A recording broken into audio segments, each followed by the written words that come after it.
Hi, it's Fias Tarot. Hello, Virgo placements. Okay, so love reading for this end of the month. Oo, end of the month. End of August. Oo, so, syempre, before tayo mag-start, kung hindi ka pa nakakapag-subscribe, please do subscribe and hit the notification bell para lagi po tayo maging updated sa mga mangyayari pa lang. Okay, and yeah, don't forget na mag-follow sa atin pong FB page. And kung may tanong pagdating po sa ating private or personal reading, message lang po no, sa atin pong FB page for more info. Okay? Okay. So, let's start. Virgo placements. Virgo. Ano bang meron? So, kukuha ko na dito ng 2 cards. Virgo. I'm hearing toxic. Okay. Virgo, ano bang meron? Oh my God.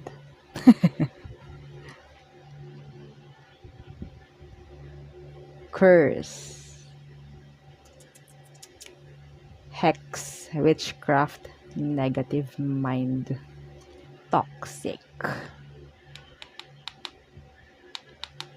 So, tingnan natin, no? Kamusta kayo, mga Virgo? Kumusta kayo?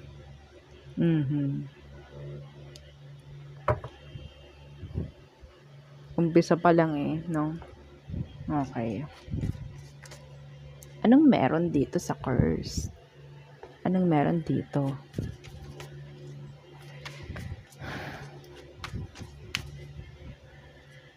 There's something na pwedeng mangyari sa November 1. November 1, November 2.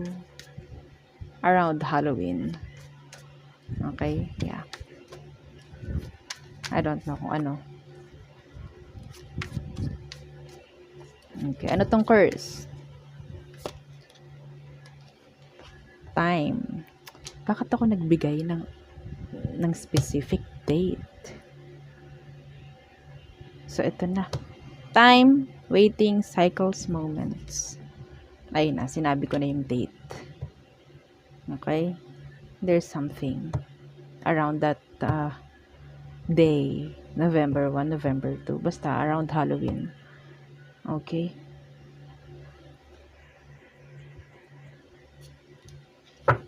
Past life. Deja vu, repeated patterns, karmic lessons. Iba sa inyo na parang ano eh. Excuse me. Ang hirap ng relationship na to, Virgo. Okay? Iba sa inyo, pwedeng marunong yung person nyo na, alam mo na, magaganto. Okay? Ano po yan? Spells, black spells. Okay? Black magic. Sabi nga nung iba. Itong taong to, pwedeng meron tong something na gagawin. Or pwedeng may gagawin sa oras na sinabi ko. Something specific. Okay? So, Virgo.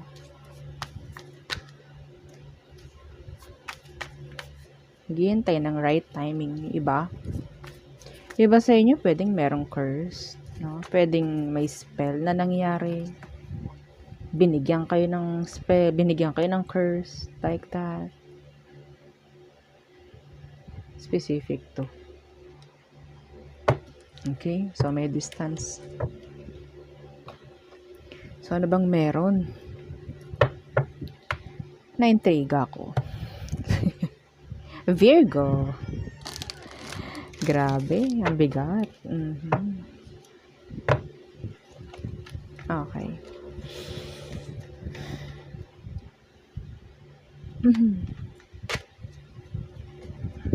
Ano bang meron sa person mo? Ano bang meron, Virgo? Anong meron sa kanya? Death.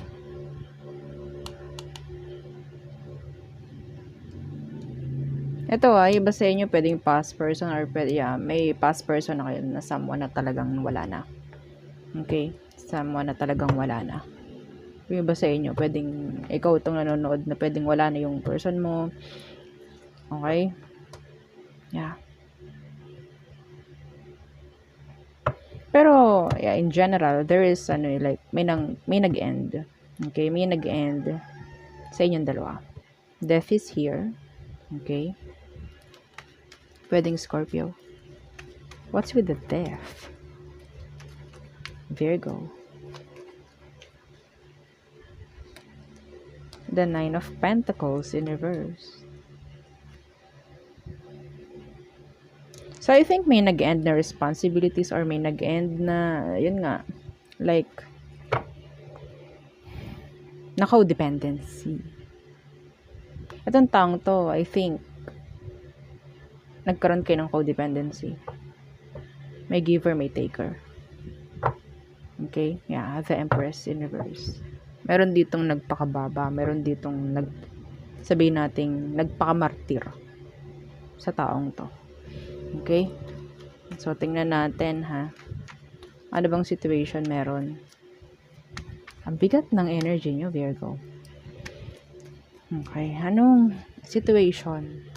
The Hierophant in reverse. Okay, so, sa situation, pagdating sa commitments, may issue. Okay, someone is like a non-committal.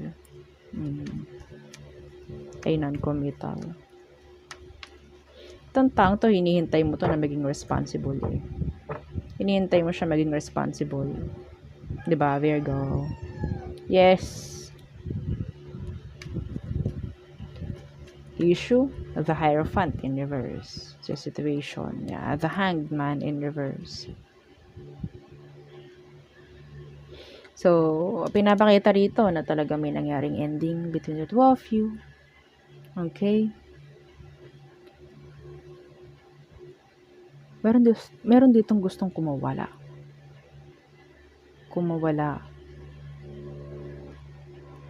Yeah, the Ten of Chalices. Iba rito, pwedeng meron kayong nagkaroon kayo ng long-term relationship ng taong to. This person is a controller. Ano bang meron? Ano bang feelings mo? Or feelings ng taong to sa'yo? Tingnan natin. Ano ang feelings niya towards you? Iba sa inyo talagang hirap na hirap sa ngayon. Tingnan natin. Yeah. The Three of Wands. Bakit ganyan ang dilim? Okay. So, Three of Wands for their feelings and emotions. So, some of them, they're still expecting. Yeah, may na-expect tong taong to. May na-expect to, ha? Alam niya kung kailan to mangyayari. Alam niya kung kailan siya kikilos. May ini-expect siya sa'yo. Okay? Ano tong Three of Wands?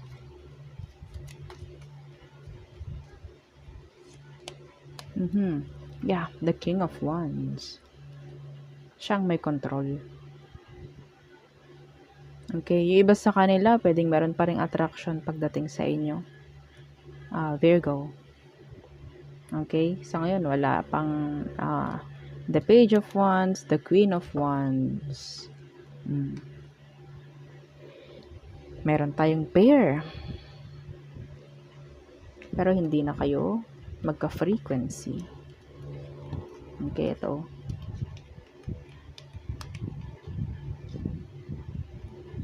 Diba? Nakabaliktad na si Queen. So, tingnan natin, no? Ano ba ang emosyon mo pagdating sa kanya? Virgo. Ano emosyon mo? Okay. The Nine of Chalices. Some of you, you're healing from this. Mas pinipili mong maging masaya. Itong taong to talaga, controller to.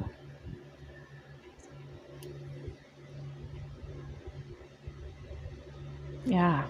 Hindi malayong iba talaga sa kanila pwedeng gumawa ng kung ano-ano para mapasunod ka lang.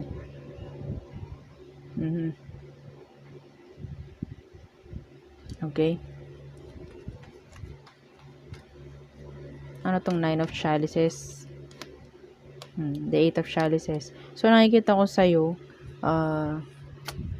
Virgo, nilalayuan mo tong taong to. Parang itong taong to, gusto niya is control ka pa rin niya kahit ayaw mo na. Yeah. 8, 9, 10 of Chalices.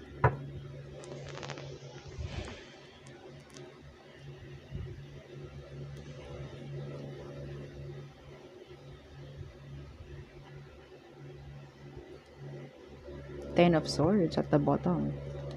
Okay?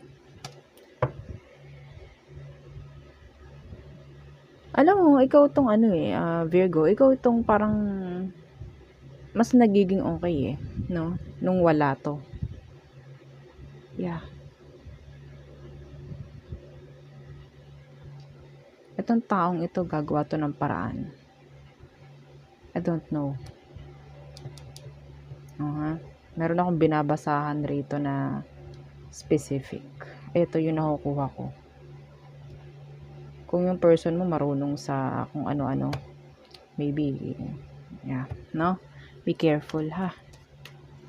Okay.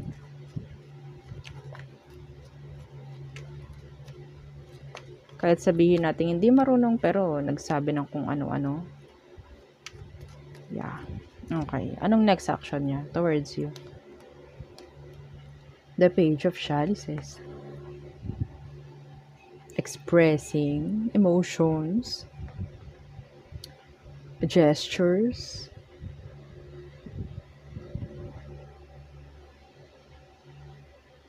kukunin ang iyong atensyon ng taong to. Magsosorry yung iba.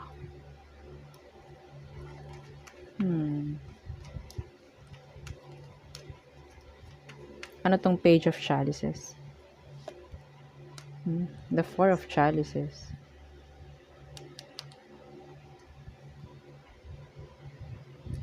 Itong taong to hindi pa to healed. Sa totoo lang.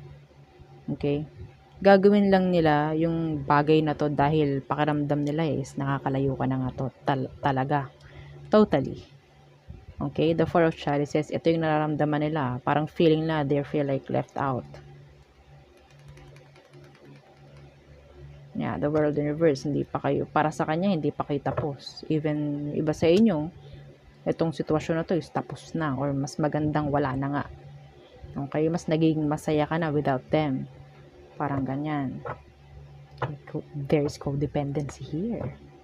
There is.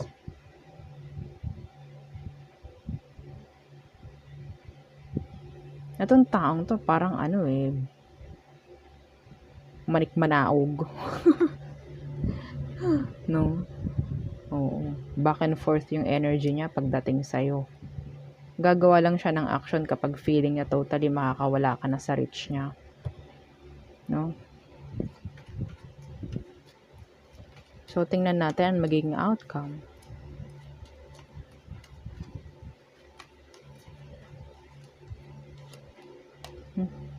The Three of Chalices. Yeah. Iba sa inyo, ha? Magre-reach out to, makakausap ka, pero yung feeling mo, para sa kanya is hindi na ganoon tulad dati. There's an odd feeling. Odd. ODD. Okay? Parang hindi na yun talaga yung dati mong naramdaman sa kanya. Like, iba na. No? The Three of Chalices. As the outcome. That is reconciliation. Tingnan natin. Anong meron? The Three of Pentacles. Yeah.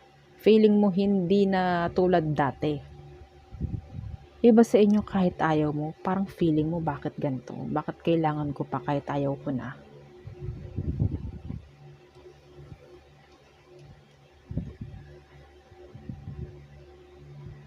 Okay?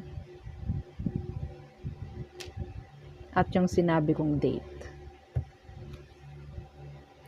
Ito talaga nasa ilalim. Oh. The Six of Swords. Kailangan mo na tong layuan. Tulungan mo na yung sarili mong layuan to. Tama yung ginagawa mo kung ikaw itong nilalayuan mo nga talaga. Mas nagiging okay ka eh.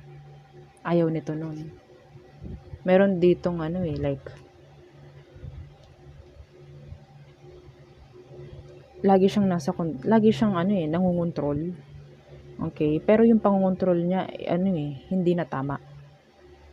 Hindi na tama. Some of them, may third party. And gusto sa kanya lahat. Kahit ayaw mo na, okay?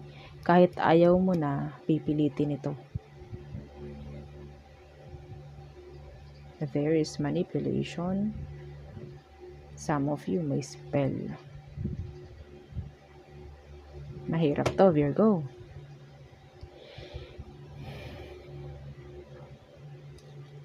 Mahirap ito. Ha? Okay? I don't know kung may makaka-relate doon. Pero, masyadong, ngayon lang tayo nakabasa ng ganyang energy. Be careful. No? Okay, so tayo tumuna sa all signs. Okay. All signs. Aries through Pisces. Aries. Oh, feeling nila na ikaw yung the one that got away nila. Taurus, they want something like changes, they want happiness, fulfillment, ganyan. Gemini, gusto nila yung partnership with you. But nagiging immature sila eh. Okay? Some of them ay nahihiyang Gemini na makipag-connect sa'yo. Cancer. Back and forth. Kahit meron silang gustong gawin, sabihin, back and forth sila dun. Leo. There is tension.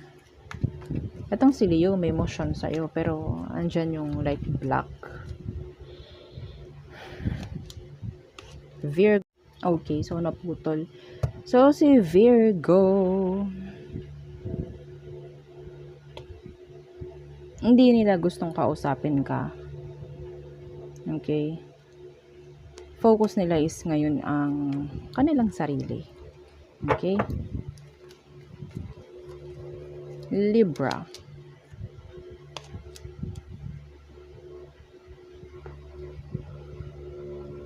Still waiting. Some of them pwedeng manipulation ang nandyan. Okay? Pwedeng wala na silang like pinapakita sa yung pakialam, parang ganyan, pero they are still waiting. Scorpio.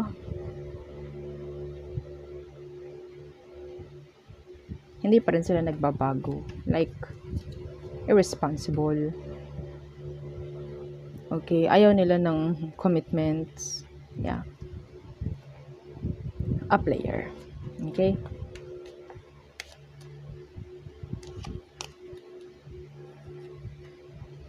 Sagittarius. Okay, so ayaw na nila ng paghihintay, ayaw nila mag-spec, ayaw nila ng drama. Their back is turned. Capricorn. There's something from their past. Okay? Some of them hindi pa sila healed or totally healed. Aquarius. Gusto nila makapag-usap sa'yo, pero wala silang ginagawa. Okay? Next, Pisces. Oh, they still want you. They still want you. Okay, so there, yun ang ating reading for Virgo placement. So, yeah, thank you. Bye!